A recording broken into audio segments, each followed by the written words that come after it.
Assalamualaikum warahmatullahi wabarakatuh. Salam sejahtera bagi kita semua. Om Swastiastu, Namo Buddhaya, salam kebajikan. Alhamdulillah pada kesempatan kali ini saya Samson Marip, mahasiswa dari Fakultas Ilmu Sosial dan Ilmu Politik, Prodi Hubungan Internasional, Universitas Algipari, dalam rangka menyelesaikan salah satu tugas dari mata kuliah Teori Perbandingan Politik, dengan mana dosen pengampunya yaitu Pak Dr. Ahmad Zakiuddin. Di sini saya akan membahas tentang teori-teori budaya politik, kolektivitas, dan manusia baru. Marx memandang keyakinan dari simbol-simbol budaya dalam masyarakat kapitalis sebagai bagian dari sebuah struktur ideologi dan kesadaran semu. Hanya lewat perubahan sejarah berbasis material, lewat transformasi mode produksi dan hubungan-hubungan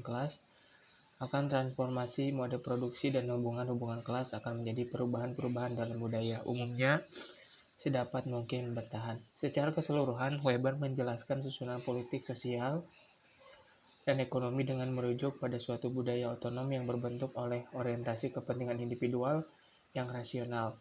Sementara Marx menjelaskan budaya dalam pengertian ketergantungan terhadap susunan politik, sosial, ekonomi masyarakat. Konseptual budaya dan budaya politik ortodoks. Definisi deskriptif antropolog Franz Boas serupa dengan deskripsi Taylor's. Budaya menyangkul seluruh perwujudan kebiasaan atau suatu komunitas. Budaya terdiri dari pola eksplisit dan implisit dari dan atas perilaku yang didapat dan disalurkan melalui simbol-simbol, merupakan kemajuan tertentu kelompok manusia, menyertakan perwujudan dalam artefak-artefak. Sosiolog Zeger dan Selznick 1946 mencoba menjembatani kesenjangan antara konsepsi budaya antropolog dan humanis dengan berpendapat bahwa terdapat satu kecenderungan pada kebanyakan antropolog yang mencerminkan kepedulian terhadap hal ideal budaya, bagaimanapun lunak dan kaburnya ciri identitas mereka. Parson merangkum teori budayanya sebagai bagian dari teori tindakan. Teori budaya seharusnya sebuah teori yang tidak hanya memperhatikan sifat budaya seperti, namun juga saling bertergantungan pola budaya dengan berbagai tipe sistem.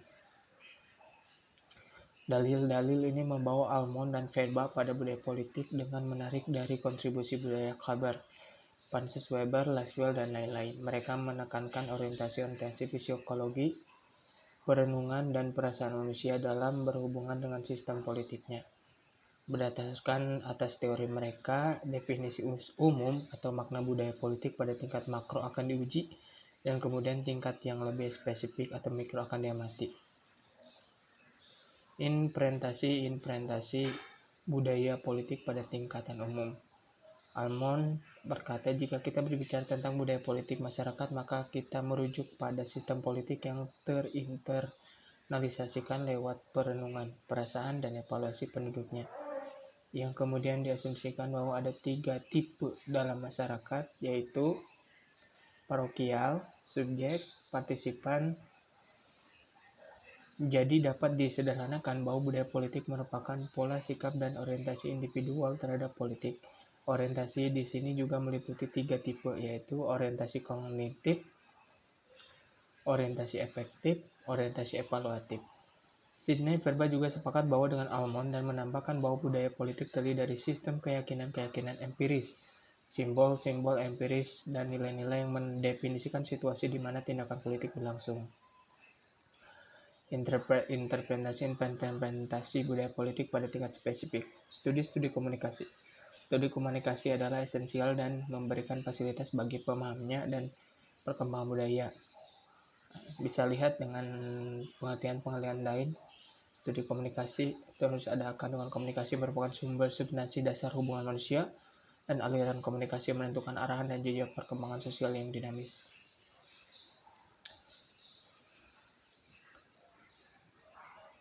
Sebuah kritik terhadap teori budaya. V dan Verba menunjuk bahwa konsepsinya akan mengungkapkan ciri perkembangan politik dan pemahaman mengapa sistem politik cenderung tidak stabil, serta mengidentifikasi agen-agen sosial yang menghasilkan perubahan kebijakan politik sebuah negara menuju satu tantangan radikal. Dengan demikian, Teori ini teridealisasi sebagai sekularisasi politik kapitalis teknologis. Asumsinya tidak memadai, tidak jelas, tidak terbukti, dan keliru. Reduksionis terikat budaya tidak memberikan kejelasan dan deskriptif, statis, metodenya terbatas dan berorientasi pada perilaku pasif terkondisi ketimbang pada perilaku pasif dan spontan. Uni Soviet berbagai dengan model pertama nyangkut gagasan-gagasan konsumsi, teknologi, dan tenaga kerja yang diturunkan dari perkembangan kekuatan-kekuatan produksi dan bahwa kapitalis membedakan dirinya dari sosialis dalam hubungan dengan kepemilikan pribadi atau publik atas cara-cara produksi. Cina mengantisipasi bahwa sosialisme dapat mengambil pola-pola konsumsi dan tenaga kerja kapitalis. Setelah Mao dan kaum revolusioner Cina memegang kekuasaan di tahun 1946, awalnya dipengaruhi ortodoks Stalinis dan coba menyamai model Uni Soviet dan membangun industri berat sambil mengurangi penekanan pada industri ringan dan produksi barang-barang konsumsi. Revolusi Cina menyertakan perjuangan kelas dalam penggulingan kelas-kelas lama yang berkuasa dan eksploitatif, upaya membasmi gagasan-gagasan kontravolusioner daripada elit yang mengambil alih ke kelas-kelas penguasa lama. Dalam menentang kepentingan-kepentingan birokratis dan kuat dari para administrator, manajer, dan teknisi yang menjalankan masyarakat pasca revolusioner. Mungkin itu yang bisa saya sampaikan. Mudah-mudahan materi kali ini ada manfaatnya, khususnya bagi saya sendiri, umumnya bagi kita semua. Terima kasih. Wassalamualaikum warahmatullahi wabarakatuh.